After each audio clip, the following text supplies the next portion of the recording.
Thank you, everybody. Thank you, guys, for being here.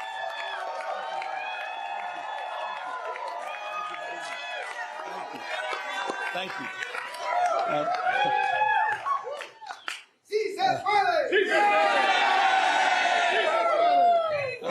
When we fight, we win. When we fight, we win. Thank you. Thank all of you in the spirit of that African proverb that Senator Padilla was referencing. You want to go fast, go alone. You want to go far, go together. And I look back at this audience, and I look at all of you united in this cause, and I'm reminded where we are at this precious moment in time. We are in Los Angeles. The most diverse city in the most diverse county, in the most diverse state, in the world's most diverse democracy. And I've long believed that the world looks to us, to all of you, to see that it's possible to live together and advance together and prosper together across every conceivable and imaginable difference. What makes LA great, what makes California great, and what makes the United States of America great is that at our best, we don't tolerate our diversity, we celebrate our diversity. And it's a point of pride because we're all in this together. Where are we? At Democracy Center. And right outside, at this exact moment, are dozens and dozens of ICE agents. Donald Trump, you think it's coincidental? No. Donald Trump and his minions, Tom Homan, tough guy, clearly decided, coincidentally or not, that this was a location to advance ICE arrests. Indiscriminate? Perhaps. We'll find out later. It was certainly indiscriminate when a 15-year-old disabled boy had a gun put to his head in Los Angeles trying to go to school just a few days ago. I met with it. I don't need to belabor this, except I want to level set. People are scared. People are fearful. You had a United States senator that was thrown down to the ground in a federal building. Alex Padilla. J.D. Vance's name is Alex Padilla, not Jose Padilla. That's the Vice President of the United States. It's another museum not so far away from us. Talks about those 53 days. Some of you know what I'm referring to. Wake up, America. This is a serious moment. Wake up to what's going on. Wake up to the fear, the anxiety. Wake up to what's happening, not just here in Los Angeles, where we saw our streets militarized. We saw due process rights thrown out the window. You heard the word disappeared. I was with a 12-year-old boy born in Oxnard, California, whose mother and father were disappeared. 20 years going to the same packing facility every single day. He didn't even know how to get back into his own home, into his own house. Had no brothers and sisters. He has now disappeared in an attempt to find his parents. That's Trump's America. That's the moment we're living in. So these are sober times. And so I'm deeply grateful to all of you for standing up and for being here today. I'm grateful for all the elected officials that are here, members of Congress, not just our 2 U.S. senators, to members of the California legislature for having the courage of their convictions, for standing tall and standing firm, to recognize today is Liberation Day in the state of California. And as Senator Schiff said, Donald Trump, you have poked the bear, and we will punch back. Here's the good thing about California, folks. We're the size of 21 state populations combined. We're the 4th largest economy in the world. We're not a small, isolated state. I know they say don't mess with Texas. Well, don't mess with the great Golden State. And so we're here with our state of mind, with the clarity of our purpose and conviction to recognize that we need to reconcile the world we're living in. We do have agency. We're not bystanders in this world.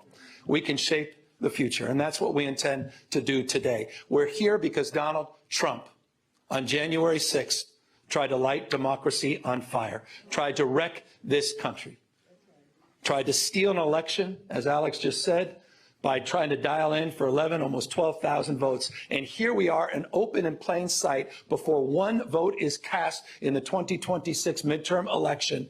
And here he is once again trying to rig the system. He doesn't play by a different set of rules. He doesn't believe in the rules. And as a consequence, we need to disabuse ourselves of the way things have been done. It's not good enough to just hold hands, have a candlelight vigil, and talk about the way the world should be. We have got to recognize the cards that have been dealt. And we have got to meet fire with fire. And we've got to be held to a higher level of accountability. So that's what this is about. It's not complicated. We're doing this in reaction to a president of the United States that called a sitting governor of the state of Texas and said, find me 5 seats. We're doing it in reaction to that act. We're doing it mindful of our higher angels and better angels. We're doing it mindful that we want to model better behavior, as we've been doing for 15 years in the state of California with our independent redistricting commission. But we cannot unilaterally disarm. We can't stand back and watch this democracy disappear. We can't stand back and watch this democracy disappear district by district all across this country, not just in Texas, but in Missouri, where J.D. Vance went just a week ago, in Indiana, in places like Ohio, in places like Florida. We need to stand up, not just California. Other blue states need to stand up. We need to be firm in our resolve. We need to push back. So we're here in that light. And I'm grateful to have remarkable partners in the legislature. It's a tall task. We're asking them for 2/3 of a legislative consent, but this is the difference. This is the difference between what's happening in Texas and what's happening here in California. We didn't receive a phone call from the President of the United States to then quietly go in the back room and start drawing maps and legislatively try to jam them through against the consent of the people. We're doing precisely the opposite. We're working through a very transparent, temporary, and public process. We're putting the maps on the ballot, and we're giving the power to the people. This will be the first redistricting that's ever done that. That's the difference. We tried to raise the standards, and these guys are not playing by any set of rules. So this time requires us to act anew, not just think anew.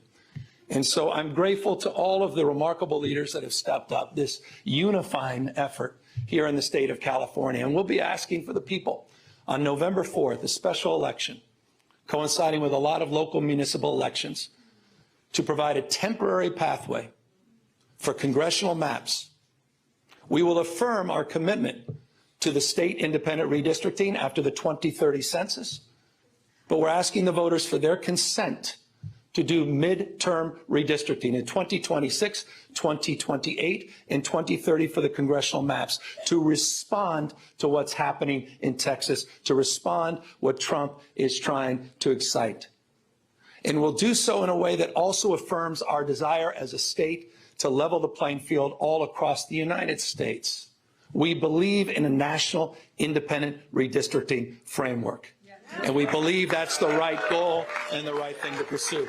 And I will just state for the fact, Zoe Lofgren, who runs our California delegation, she authored the bill. Democrats unanimously supported that National Independent Redistricting Commission. Republicans were nowhere to be found. They want to rig these elections, and they want the power that gerrymandering provides, because they know what Donald Trump knows. He's going to lose the midterms. He knows de facto his presidency ends in 17 months when Speaker Jeffries is back in office. He knows it. Why else would you try to rig the system? Why else would you make the phone call? He's a failed president. Who else sends ice? Same time, having a conversation like this. Someone who's weak. Someone who's broken. Someone whose weakness is masquerading as strength. The most unpopular president in modern history. An economy that's collapsing all around him. You saw the new wholesale prices going up almost a full percentage point today. Inflation is going up. Job creation is going down. He's trying to rewrite history, Smithsonian, censoring historical facts. And in the spirit of what Adam Schiff said, he's trying to put America in reverse on voting rights, civil rights, LGBTQ rights, on women's rights. He wants to bring us back to a pre-1960s world. That's what this is all about. It's about power, and I want to end on this. And we are about to give power back to the people.